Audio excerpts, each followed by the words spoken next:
thought about how you think? It's a strange question, isn't it?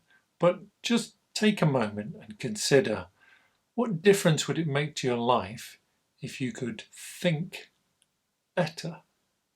What is critical thinking?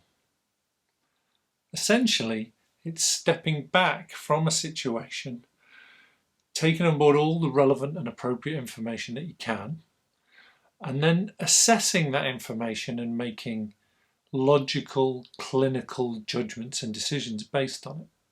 Why is it important? Well, if you're good at critical thinking, then you are going to be better at decision making, you're better at making sense of the world, you're better at problem solving. When employers are surveyed about the things they're looking for in prospective candidates, more and more now are listing critical thinking as something they find really attractive.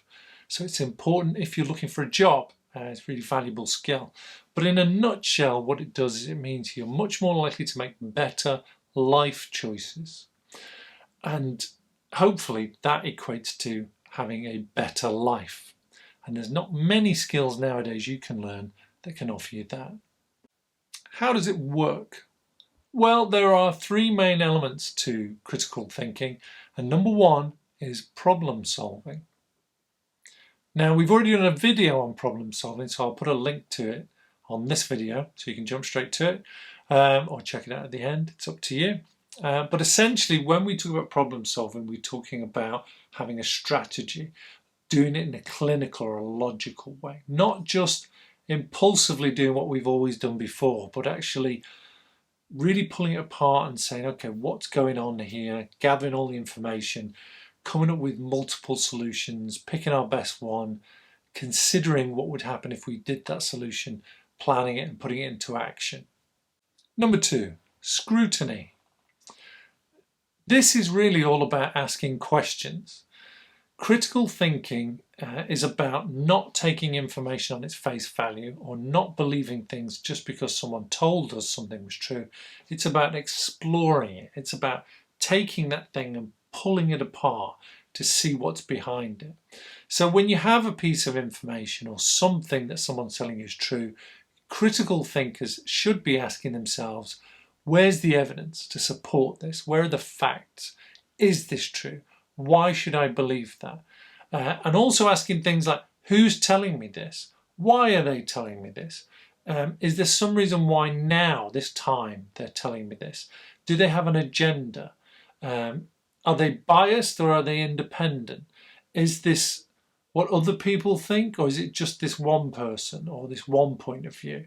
Is this a consensus? Is this someone out there on the fringes? You know, all these kind of things you should be asking yourself, because what you're trying to do is test that piece of information.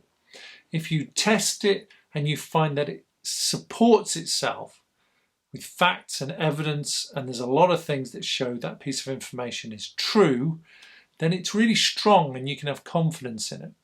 If you can't find the facts and evidence and it can't stand up to that test, then there's something wrong with it, okay? And we shouldn't really rely on that piece of information.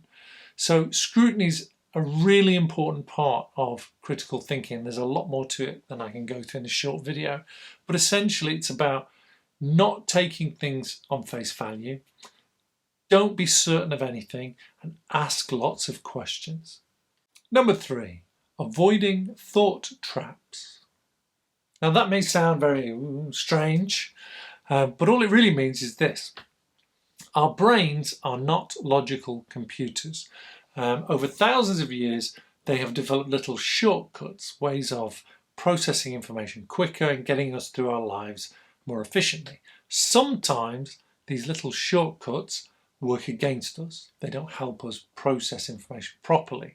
They just jump to assumptions and prejudices and judgments, etc. The technical term for these is cognitive biases, and there are literally hundreds of them. I encourage you to Google cognitive biases and see for yourself. Many, many more than I have time to go through in the short space of this video. But to give you some examples, you may have heard of confirmation bias. This is quite a common one. It's where we essentially have an opinion, and then instead of looking at whether it's true or not, we only look at evidence that supports the opinion, and we ignore all the evidence that disagrees with it. Social media is great for this. You may have heard of what they call the echo chamber, or where you live in a bubble. Social media, we often only have people on our Facebook friends group that already agree with us. So we're not getting any alternative points of view. We're only listening to lots of people who say what we already believe. So it's easy for us to start to think that everyone thinks that. When we do get people who start to argue with us and say, that's not right, sometimes what we do is we get rid of them. We shut them down, we unfriend them, we block them so that we don't get that point of view anymore. And if you're doing that, what you are doing is confirmation bias. You're only listening to the information that supports what you already believe, even if what you believe is wrong. There are others. As I said, there are hundreds. So there is one called the bandwagon bias. Bandwagon bias is where you believe something because everyone believes that. You know, if everyone suddenly thinks this is right or this is wrong, it's easy for us to get on the bandwagon and start to think the same way. It's very hard to be the person who goes, actually, no, I don't think that. I think that's wrong. I think the evidence doesn't support that. So confirmation bias and bandwagon bias, there is anchoring bias, there is lots of different effects. There is outcome bias. Outcome bias is where we sometimes have a tendency to look at how something went on the basis of what happened at the end, the outcome. So if it all turns out well, it's easy for us to say, well, that was the right thing to do. It might be that we did all the wrong things and it only turned out well because of luck. We just got lucky. And that doesn't mean we should do it that way ever again, but it's easy for us to say, well, look how well it turned out. And therefore, the way we did it is the way you should do it.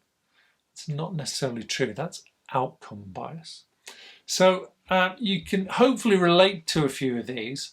Check them out. There's loads of them. Okay, but the key thing is this. The key thing is to just not fall into these little traps that our brains set for us. Prejudice is a trap.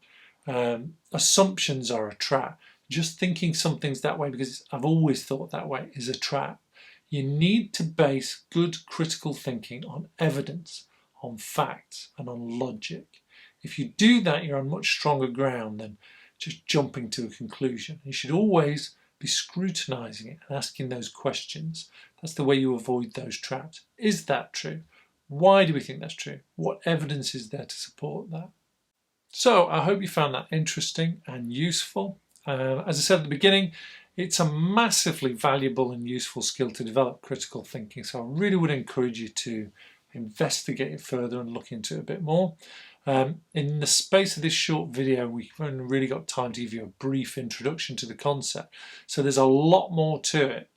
And it is fascinating when you find out how your brain works and the tricks it plays on you. So please check out the problem solving video that we'll have the link at the end. I'll try and put some links in the comments for some other useful videos if you're interested.